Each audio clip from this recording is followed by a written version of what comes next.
Thank you very much. Let me begin by thanking the students of the University of New Mexico for inviting me to speak here this evening. And I would like to take this opportunity to express my very deepest gratitude to all of those who are present here this evening, who participated in some way in the movement around the demand for my freedom.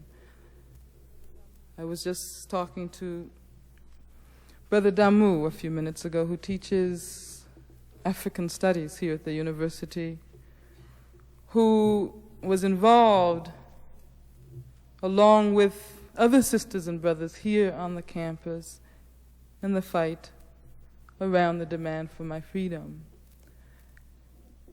And before I begin, perhaps there's a point that I should make.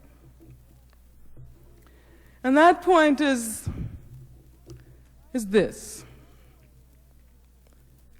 I am not here to speak to you this evening because I think that there is anything in particular about me as an individual which would be important to impart to you. I am here to speak to you this evening because I can tell you what the power of organized masses of people is all about.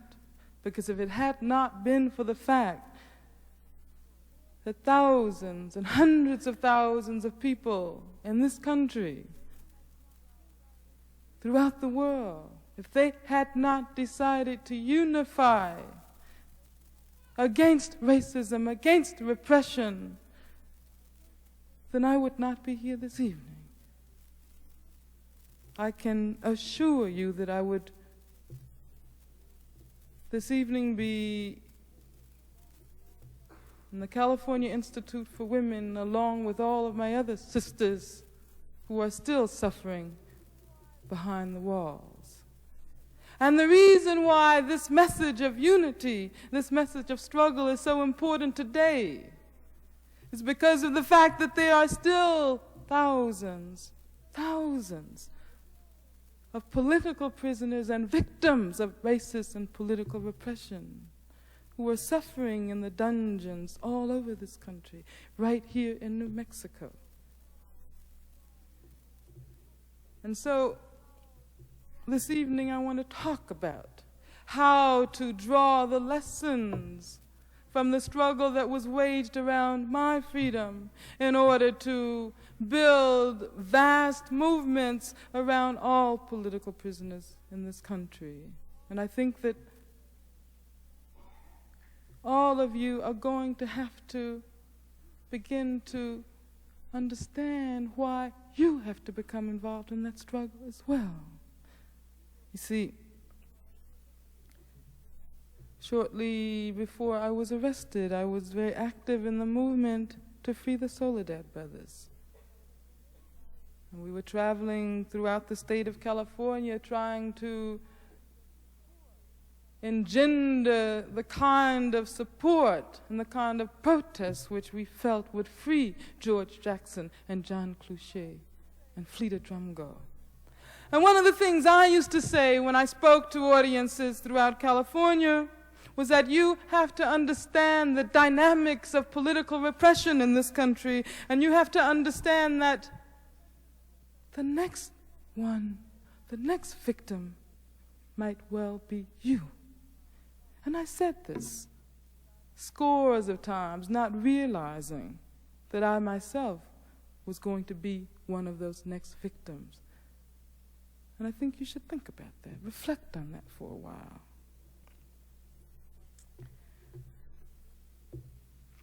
I'd like to point out, incidentally, for those of you who might be interested, because questions have been raised on other occasions, at the honorarium which is being given to me for this lecture this evening will go to the National Alliance Against Racist and Political Repression in order to further the movement against racist and political repression.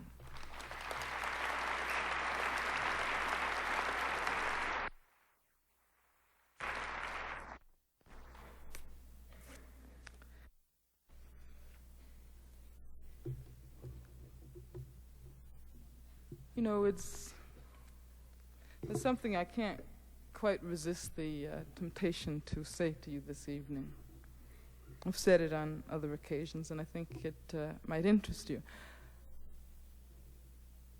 When I was in jail in the New York Women's House of Detention about 3 years ago,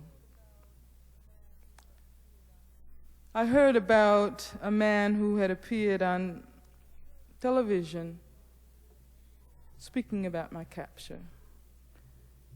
In fact, on that particular occasion, he congratulated the FBI and its head at that time, J. Edgar Hoover, for the excellent work they had done in tracking down such a, quote, dangerous criminal, unquote, as Angela Davis. And then this man who, by the way, was supposed to be an accomplished legal scholar, or at least a lawyer, went on to proclaim my guilt before any judge had ever heard a plea of innocence, before any jury had ever received the evidence or the lack of evidence.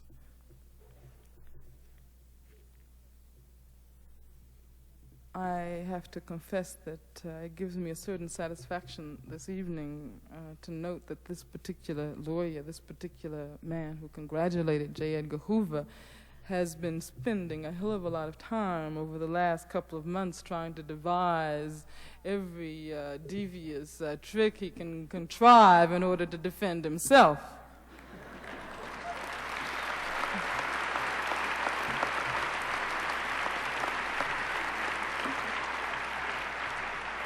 In fact, out of all of the many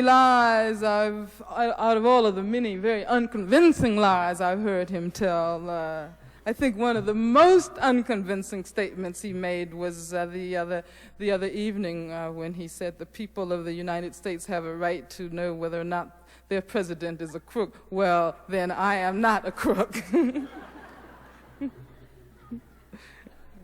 Did you hear him? He didn't do a very good job of rehearsing it. I think Ronald Reagan could probably teach him some lessons.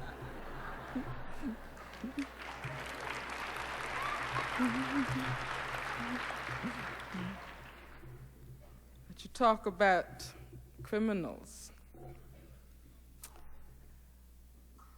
To be serious, I think that the man who calls himself the President of the United States of America is the one who belonged on that list they put me on when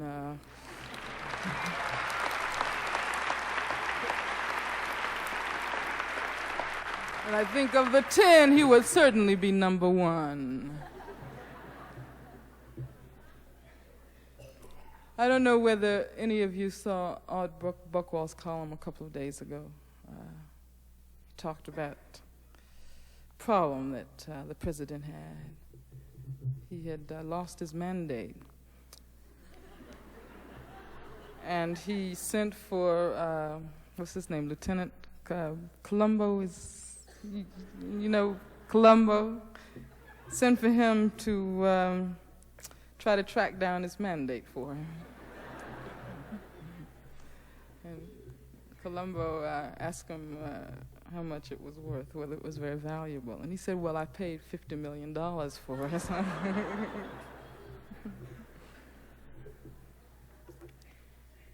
And there is a very profound kernel of truth to what he was saying. And speaking about criminals and columns, about a month ago, when another well-known criminal, one who, by the way, spent a little while trying to make up his mind how he was going to admit that he was a criminal, that he is. There was wasn't a column, it was a cartoon that was published by Herb Block, the syndicated cartoonist. And there was Agnew sitting in his office making a telephone call. And the caption, believe it or not, was, hello, Angela Davis, you'll be surprised to learn who this is.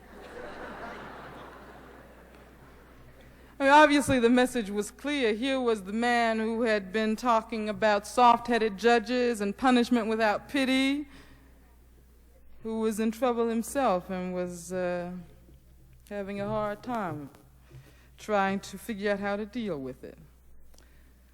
But then, there was something else, another side to that cartoon, which I think is important to point out.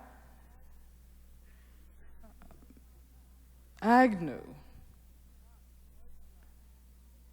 was not the kind of political prisoner which Herb Bloch was trying to project him as, namely someone who is being victimized by the legal process in this country.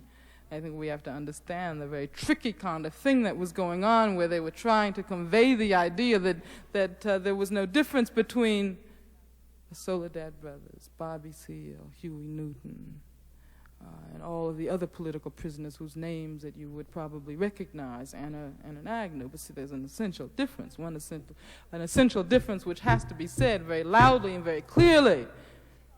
And that is that when we talk about political prisoners, we're talking about those of us who are innocent and who are being persecuted by a racist, reactionary system in this country.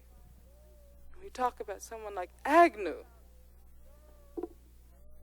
talking about those who are the real criminals in this society. You're talking about those who need to be prosecuted and those who need to be in the places which are now occupied by all of the thousands of victims in the dungeons all over this country. And you see, I myself resented the fact that so many people talked about the tragedy of a Spiro Agnew.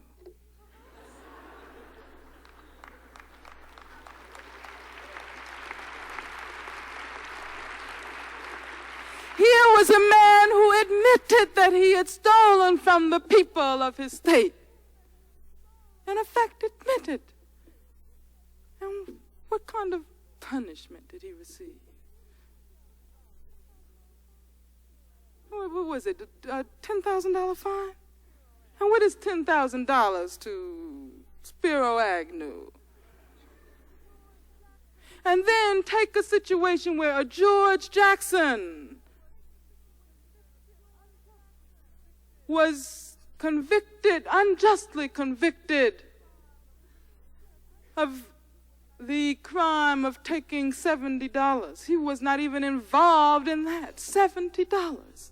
And he received a sentence of from 1 year to life in prison, and spent 11 years of his life, and would probably still be in prison if the state of California and the prison officials had not decided that he was a little bit too dangerous and had not assassinated him.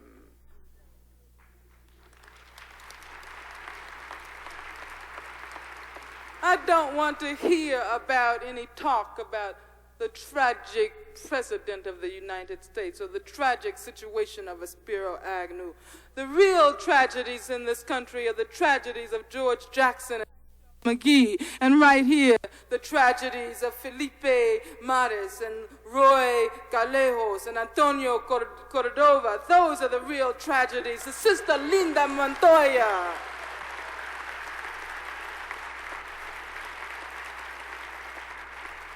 And if you want to talk about someone like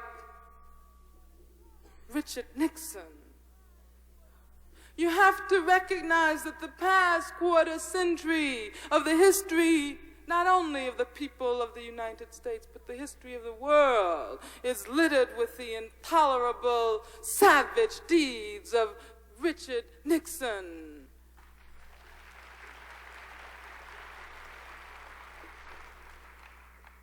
And there are many of us who can remember what he was doing back in the 50s when he built his career, his political career, on racism and anti-communism.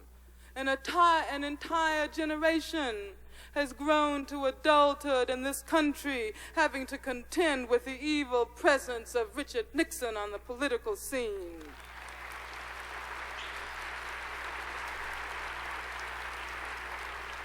and the lives of thousands of people, hundreds of thousands of people all over the world, in Vietnam, in Cambodia, in Laos, South Africa, Chile. The lives of human beings have been extinguished, destroyed, because of people like Richard Nixon, the man who calls himself the President of the United States, and he has the nerve to say, "I'm not a crook." He has built his entire career on the creation of fear and hate and on victimization. He is indeed the servant of all of those who exploit and oppress, and he has to be punished. He has to be punished. We talk about punishment.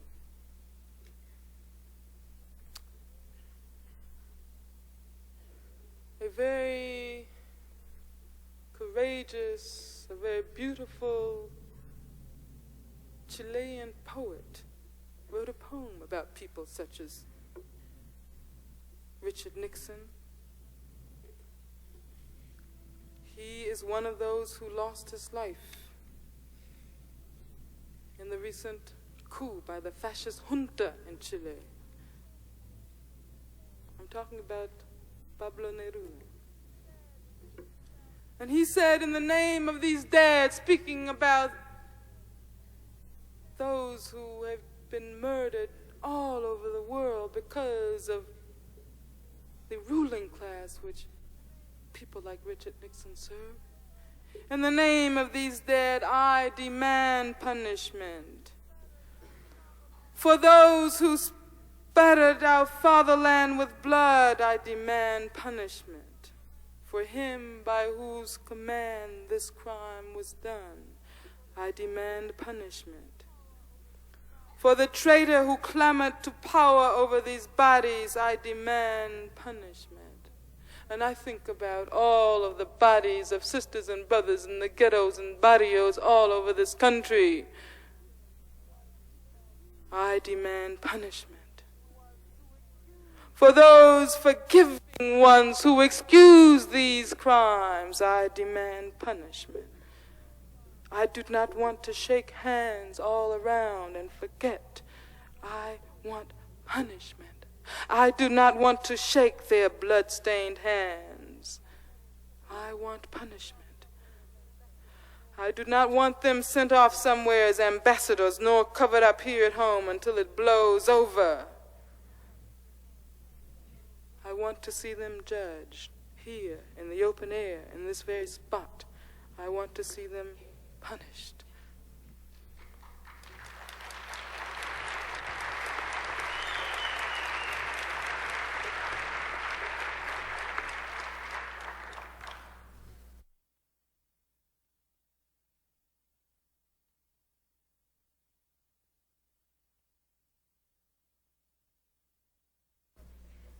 So we have to talk not only about demands for the impeachment of Nixon. Certainly, he should be forced to resign. He hasn't already decided the steps of his vice president.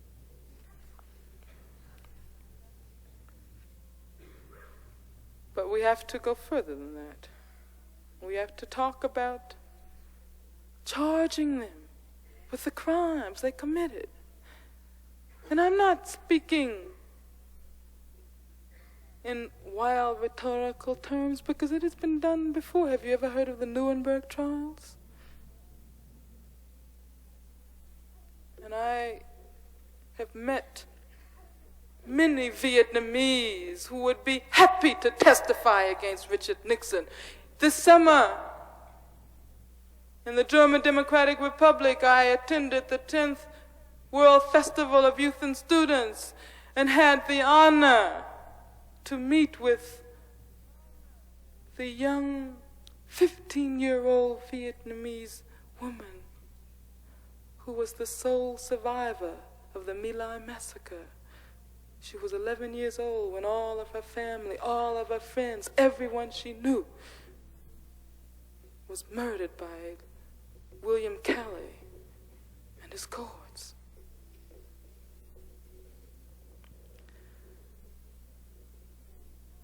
We must also demand punishment.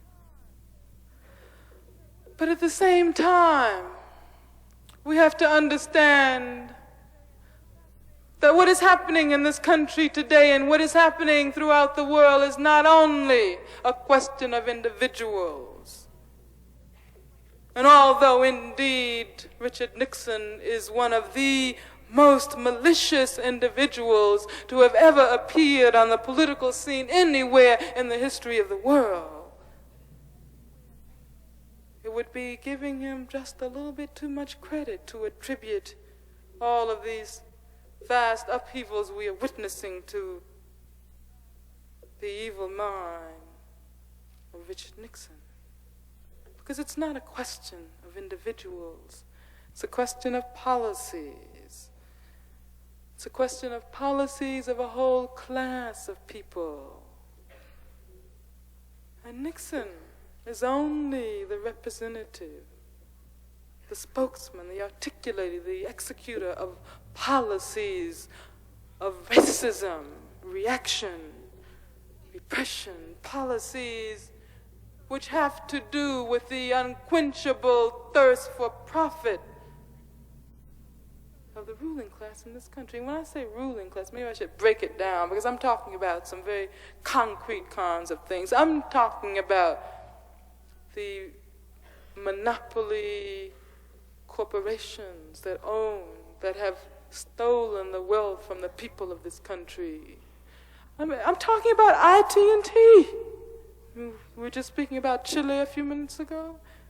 I mean, who doubts that the fascist coup, which recently attempted to destroy the revolutionary process which the people of Chile had decided to embark upon, who doubts that that should not be laid at the doorsteps of IT&T together with the CIA and the White House?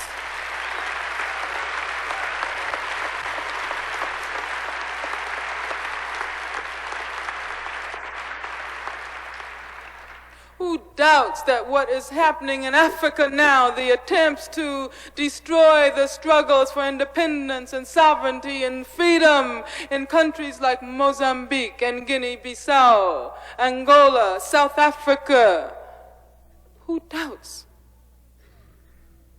that all of those U.S. corporations, you know, there are over 300 of the largest corporations in this country who now have subsidiaries in South Africa? And do you know that just a few days ago there was a vote taken in the UN dealing with the question of the right of colonized peoples to struggle for their freedom by any means necessary, including armed struggle? When that vote was taken, there were only a few countries who dared vote against it. Otherwise, it passed unanimously. Of those few countries, there was South Africa, Portugal, I think maybe France and Great Britain, former colonial powers, presently neo-colonial powers in Africa, and the United States of America. The U.S. voted against the sanctions which millions of people all over the world believe should be applied to South Africa, and tries continually to support the apartheid regime in South Africa. And this is what we're dealing with. And we have to see what is happening in this country now within the context of the world scene. Because once you understand the aid, assistance, and support that is going to the most reactionary regimes in Chile, in South Africa, in Portugal, in Greece, once you understand that it's the U.S. government and the U.S. monopoly corporations that are buttressing their repressive attacks on the people of those countries, then it's not very difficult to understand why a Watergate could emerge. it's not very difficult to understand why they wouldn't think any more of the people of this country. And I'm talking about black people, Chicanos, Puerto Ricans, other Latinos, Asians, Indians, and white working people as well. Because they don't care about you. All they care about is their profits. And they have taught you what they will do to you by what they have already done to people of color in this country, and what they have done to people all over the world, in Vietnam, in Latin America, Africa. That is what the ruling class in this country is all about. And you see, when you talk about Watergate, you have to delve a little bit deeper and ask, what is the real meaning of that thing which is called Watergate? And I think that if you do a little research, if you listen closely to all of the things that have been said over the last months, then you will inevitably come to the conclusion that what Watergate is all about is that the ruling class in this country was ready and willing to allow the germ of fascism to sprout in this country.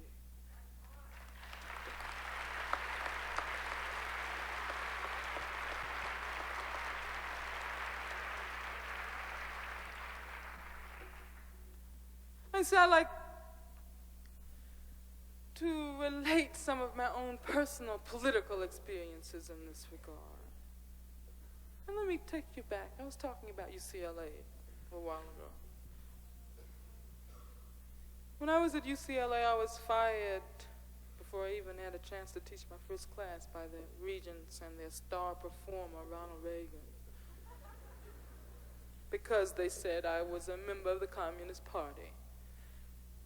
The courts then declared that particular statute which allowed them to fire me unconstitutional. So the next time around, they fired me for the speeches I was making off campus. What were those speeches about? About the reality of political repression, primarily focusing on the question of the need to defend the Soledad Brothers. Because while I was at UCLA and came under attack because of my political beliefs and political affiliation,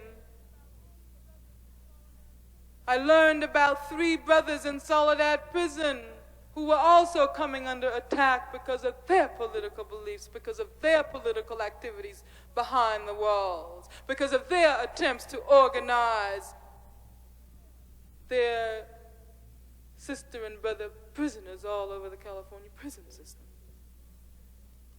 And I felt that it would be wrong of me to continue to fight for my job without at the same time fighting for the lives of these 3 brothers.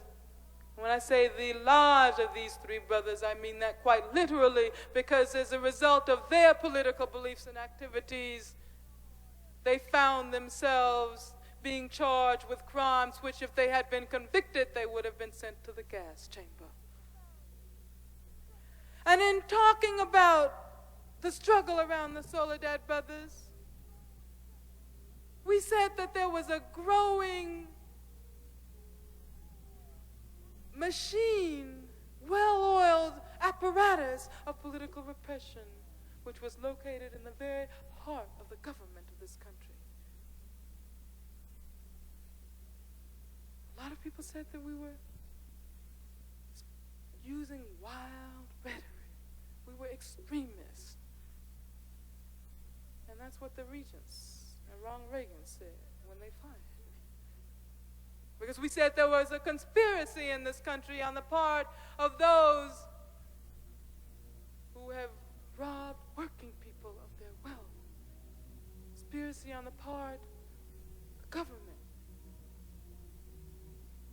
to intensify repression, particularly racist political repression in this country. And a lot of people didn't believe us or didn't want to think about the fact that there could be this repressive apparatus which was run by the people who call themselves their leaders. But you see, later on, Watergate emerged. Then came the Watergate. And during those hearings, we heard about the plumbers unit. And you know what I'm talking about. And their job wasn't only to stop up leaks from the White House, which is what they was alleged to have been doing. Their job was to stop up, to arrest all of the dissent, just legal dissent in this country. That is why they broke into Ellsberg's psychiatrist's office, and we know they did that. And we know that the orders came from right in the White House. We know that they bugged the offices and the homes of Chilean diplomats. And we know that they bugged the homes and the telephones of, for instance, Gerald Lefkoe, the lawyer for the Black Panther Party, the Harrisburg defendants, Communist Party, a lot of other parties, a lot of other revolutionary organizations. We know that there was talk about abducting activists, leaders, anti-war activists during the Republican convention in Miami and taking them to Mexico and holding them there for the duration of the convention. And we know that there was talk about getting some information from the Brookings Institute in Washington and of using arson to cover up the burglary. Who was it, Ehrlichman, who talked about the fact that the Brookings Institute could be burned so that no one would know that it had been broken into? Did you all see Jack Anderson's column a couple of days ago, when he rightfully asked the question of whether or not that might not have been a miniature Reichstag fire? Because you know who burned down the Reichstag. It was Hitler and his people. And you know who they blamed it on? Dimitrov and the communists. All of this is to say that there exists on the record, ample evidence of that repressive machine today. And I would just point out that what has already been learned is clearly only the tip of an iceberg. And you remember when Nixon got so upset and sent Cox running home and fired Richardson? It wasn't just because of some tapes. He knew that there were 1,000 other Watergates to be uncovered. And that's what they're worried about. Because you see, if you want to know my opinion, I think that if you investigate the assassination of George Jackson, you will find a Watergate behind that assassination.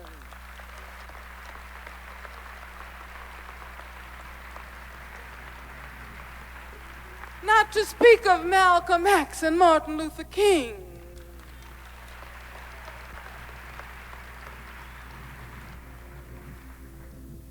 And they already found the Watergate behind the assassination of Mark Clark and Fred Hampton in Chicago.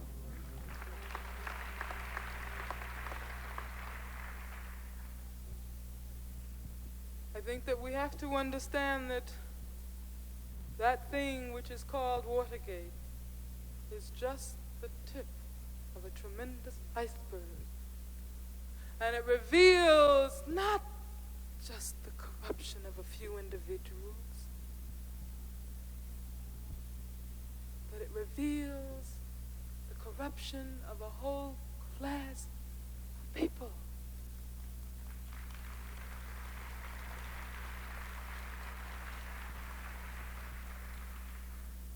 It reveals their desperate response to their own historical obsolescence.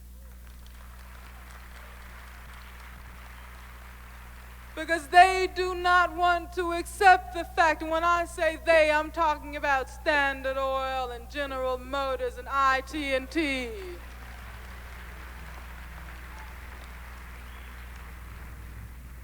See, a lot of times they want to, talk about the dynamics of racism. When a black revolutionary or a Chicano revolutionary or a revolutionary from any oppressed nationality is talking about the oppressor, the press and other people will say, well, they're talking about white people. And somebody just asked me a question in a news conference a little while ago, whether or not I had changed my ideas about white people, being the enemy and black people having to wage a revolutionary struggle alone. Let's see, when we talk about the oppressor, when you talk about the ruling class, you're not talking about very many people, because even though there may be large numbers of white people who have racist attitudes, see, they are being victimized themselves because they don't benefit from racism. They don't have anything to gain from racism.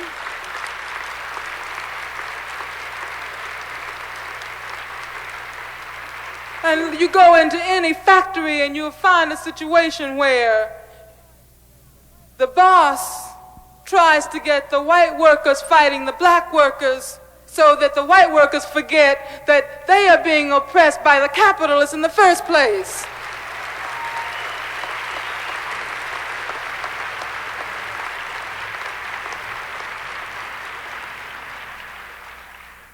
And that is why I think that to those of you in the audience this evening who are white students, workers, professors, I think you have to begin to understand the urgent need to fight racism, for you to take the initiative and fight those racist attitudes and call anybody, any of your friends or your colleagues, anytime that person makes a statement directed against black people or Chicanos or Puerto Ricans or Asians or Indians or any other people of color in this country or throughout the world. That is your responsibility, and you have to start taking the initiative.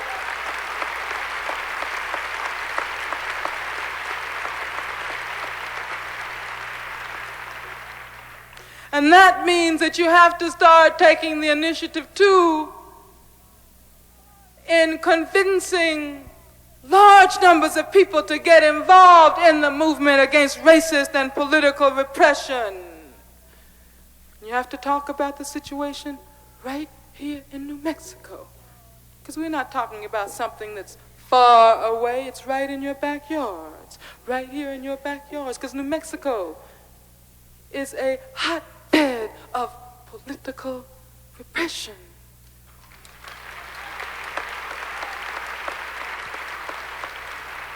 But after we heard about Brother Tiarina and the Alianza and the repression which they were being made targets of, that was just the opening up of a whole Pandora's box of racist and political repression. And we heard about and protested the bombings, the fires, the shootings, and all of the things that were directed against the members of the Alianza. And although we rejoiced Brother Tiarina was originally acquitted. We understood that the conviction of the other brothers indicated that the struggle against repression here is something that's going to have to be waged for a long time. And then certainly afterwards, you will remember in 1969 when they took Reis Tiarina to prison on other charges. We can move on and talk about what happened in the summer of 1971. Even though I was in jail myself. We heard about the rebellion here in Albuquerque and the murders of brothers like Felipe Mores and Roy Gallegas. And then there was the rebellion in the state prison in Santa Fe. And the attempts to completely crush the development of political consciousness behind those walls. You have to turn your attention to the way in which the Black Berets have been repressed because of their involvement in the fight for Chicano liberation and the liberation of all oppressed people.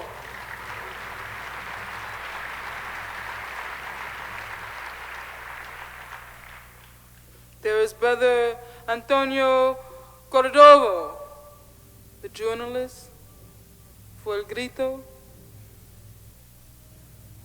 and Brother Rito Canales, who were murdered by police the night before they were to appear on television to expose the repression in the state. Do you remember that? How many of you remember that? Because if you remember that, then you ought to also remember the fact that you still have to fight against the very same forces who assassinated them, because they're going to continue to mete out their murders and their repression unless you, the people, do something about it. And we can continue with this short history of what has happened right here in your backyards. Because in August 1972, Ricardo Falcón was killed. In March 1973, an Indian brother by the name of Larry Casus was murdered. And just a little more than 2 months ago, on September 3rd, 1970. Do you know what happened on September 3rd? How many of you know what happened on September 3rd in Santa Fe, New Mexico? At the Escuela Tonatzin.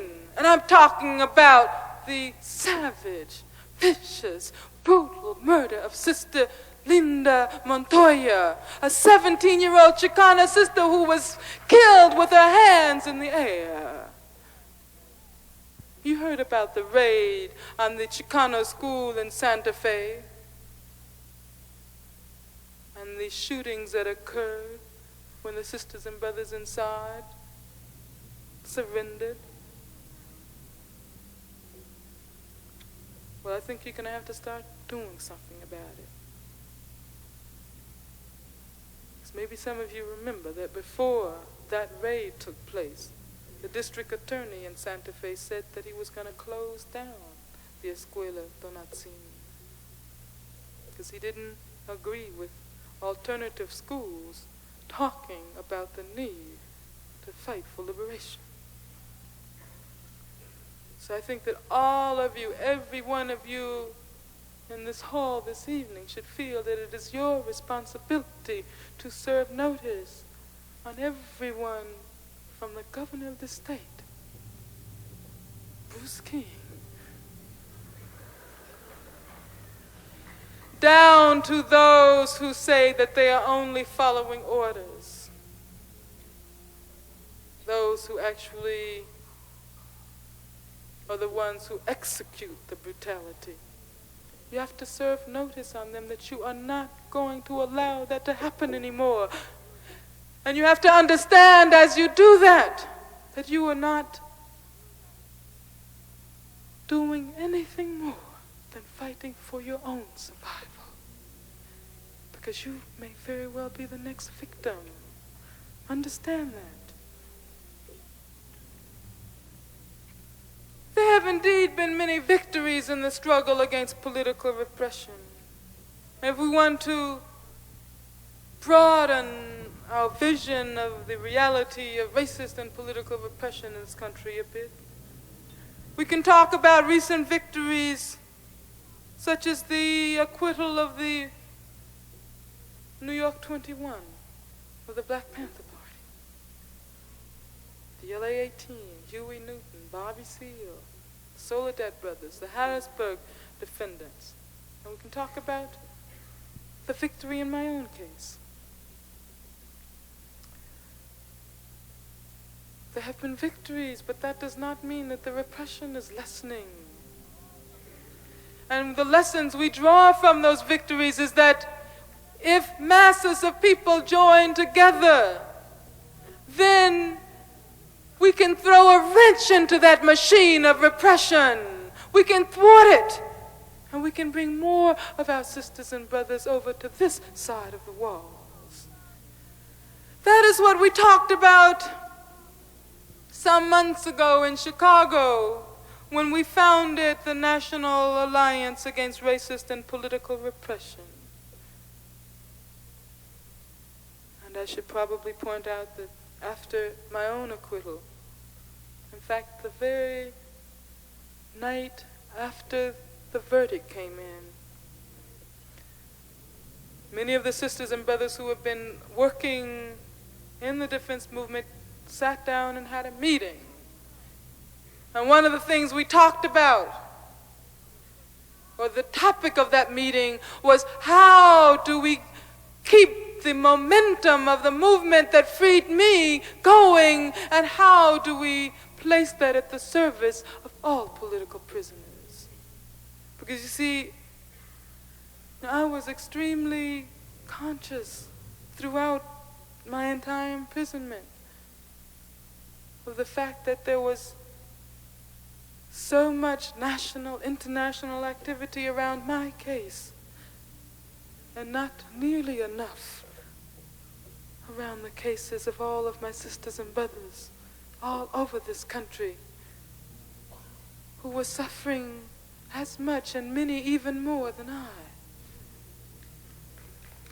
And let me give you perhaps a more vivid example of what I'm talking about. We moved for a change of venue in the case, and finally had the case transferred from Marin County to San Jose, Santa Clara County.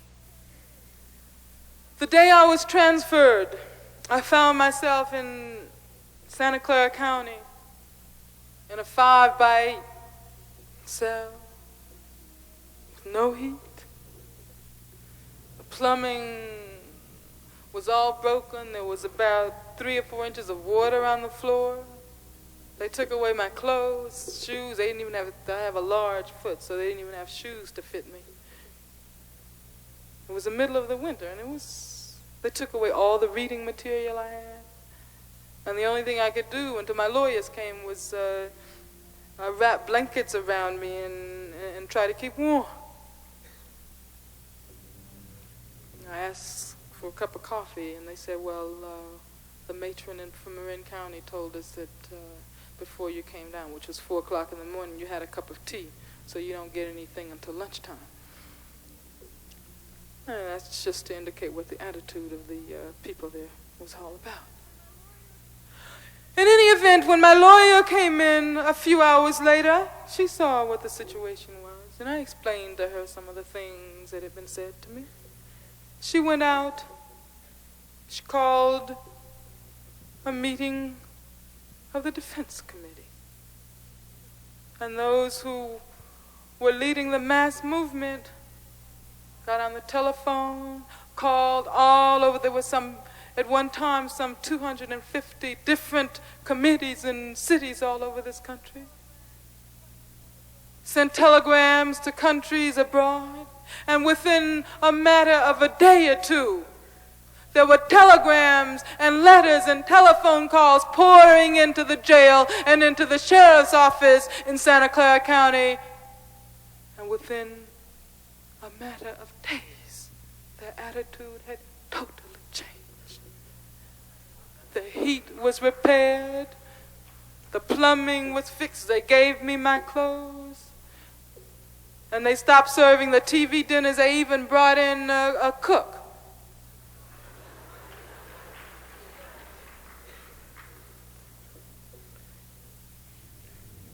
See, what I was thinking about at that moment, sisters and brothers, Rochelle McGee, San Quentin Six, all of the brothers in the San Quentin Adjustment Center, the brothers and sisters in strip cells, all of the thousands of prisoners all over this country who could not call their lawyer and say, go to the people and tell the people to come to my aid.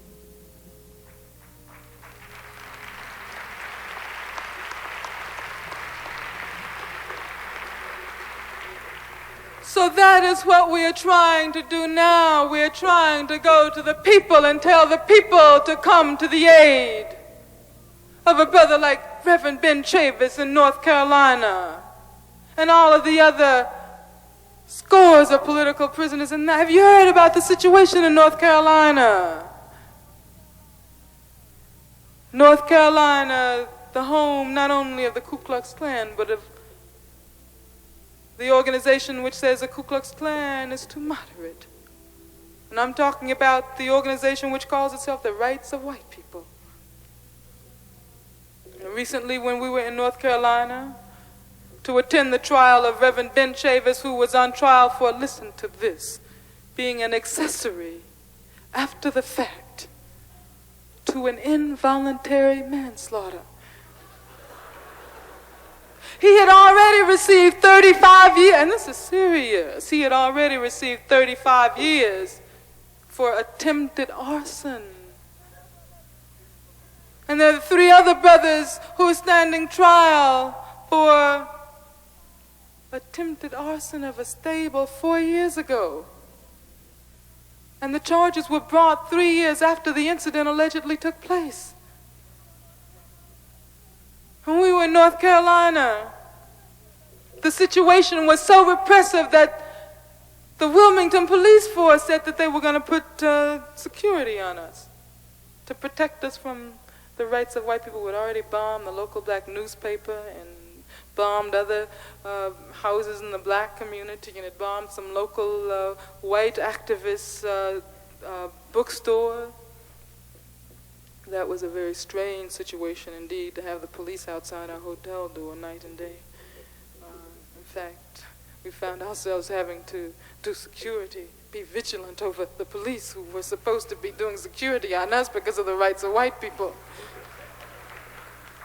But North Carolina is the state where there is, listen to this, a state prison in every single county. See, I'm not talking about the county jails and the city jails.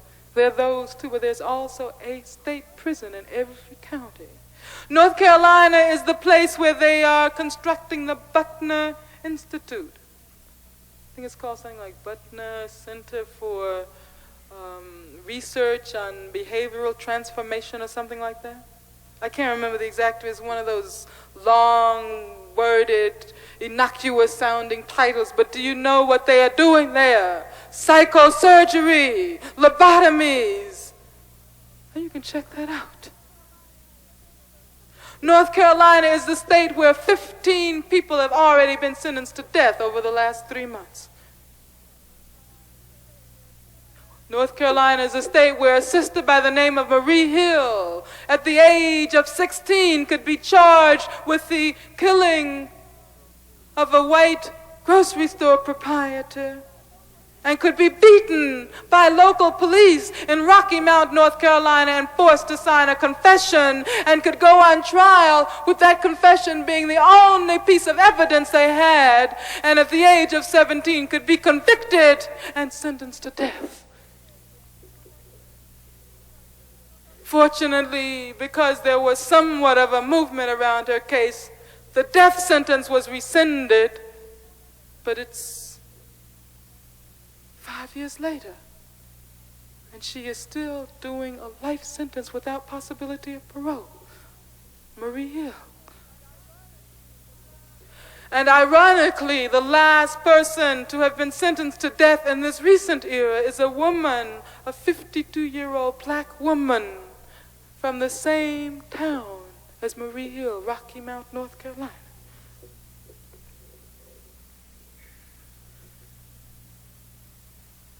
You heard about the New South? That's what the New South is all about. You heard about the New Southern Justice? That's what New Southern Justice is all about. And if you want to talk about New Southern Justice, as Brother Malcolm will probably say, it's not only down south, but it's out south, out here. And it's up south.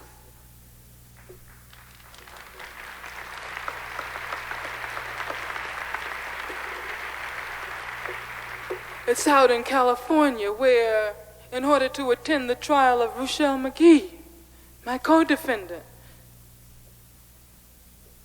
you had to, first of all, show your ID, 2 or 3 pieces of ID, downstairs in the courthouse, receive a seat assignment in the courtroom upstairs, go upstairs, get in line, have your photograph taken, move from the line where you had your photograph taken, if you were a woman, over behind a screen, where a matron watched you as she told you to lower your underpants. And I went through that myself. I went through it. My mother even went through it. Every woman who attended that trial had to lower her underpants. And that is not all, because once you get through all of that mess, if you survive, if you are not turned away by all of the degradation they force you to submit to. When you got inside the courtroom, you were confronted with a courtroom divided by a plexiglass bulletproof shield, where Rochelle and his lawyers and the judge and the jury were on one side, and you were on the other side, having the proceedings piped in over a loudspeaker to you. Just the other day, I attended a hearing of the San Quentin Six, who were the 6 brothers, black and Latino brothers, who were indicted as a result of the attempt to cover up for the assassination of George Jackson. A few days ago, I attended their hearing. It was in the same courtroom as the hearings in my own case. I didn't even recognize. Somebody told me it was the same courtroom. Now that courtroom also has a bulletproof shield separating the spectators from the participants in the trial. Only you can't see through this one very well. It's sort of smoky, and something is wrong with the way the plexiglass is made. Because every time someone moves on the other side, their faces become wavy and grotesque and monstrous. And you have the impression of living through a nightmare.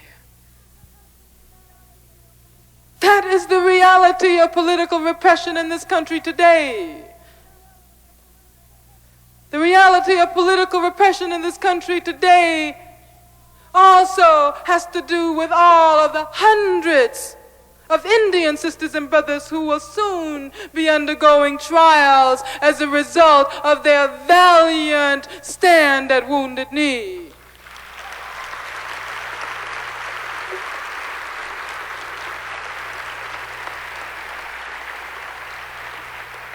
And it has to do with the brothers at Attica who will soon be facing trial. You see, you talk about Wounded Knee, you talk about Attica. Everybody was so involved in what was happening at Wounded Knee and Attica during the time the press felt that they had good copy.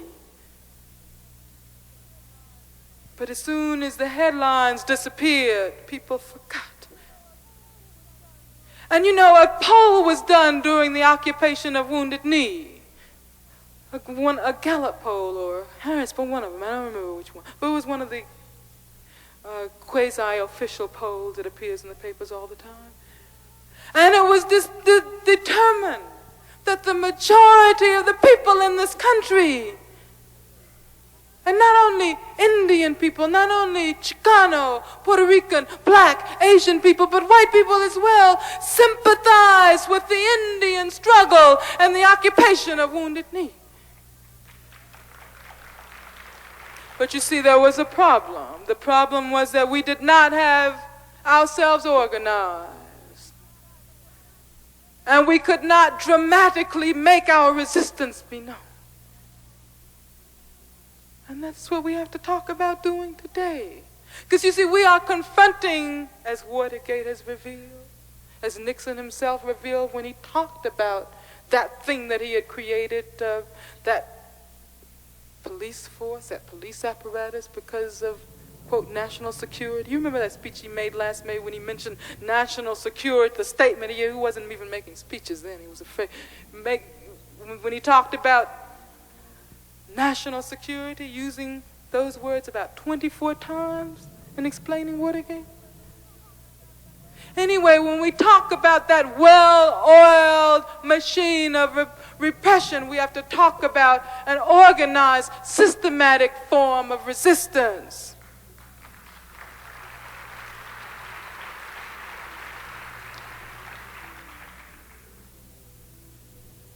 And I think that you here in New Mexico, at the university, those of you who are students, have to very seriously think about the role which you have to play in fighting repression right here in your state. Because you have to talk about avenging the murder of Linda Montoya and freeing all of those who are unjustly behind walls in the state. You know, I think that most of you would consider yourselves on the side of justice and freedom and all of those things that human beings are supposed to be about. And I think that it is up to you to demonstrate that you can organize yourselves and you can do something. You know, you hear all of this talk about apathetic students. How many of you consider yourselves to be apathetic in this day and age? How many of you can afford the luxury of being apathetic? Have you heard about what is happening at the University of Santiago? The University of Concepcion in Chile? What the junta is doing? And they are not only expelling students en masse from the universities, they are assassinating, executing, killing students.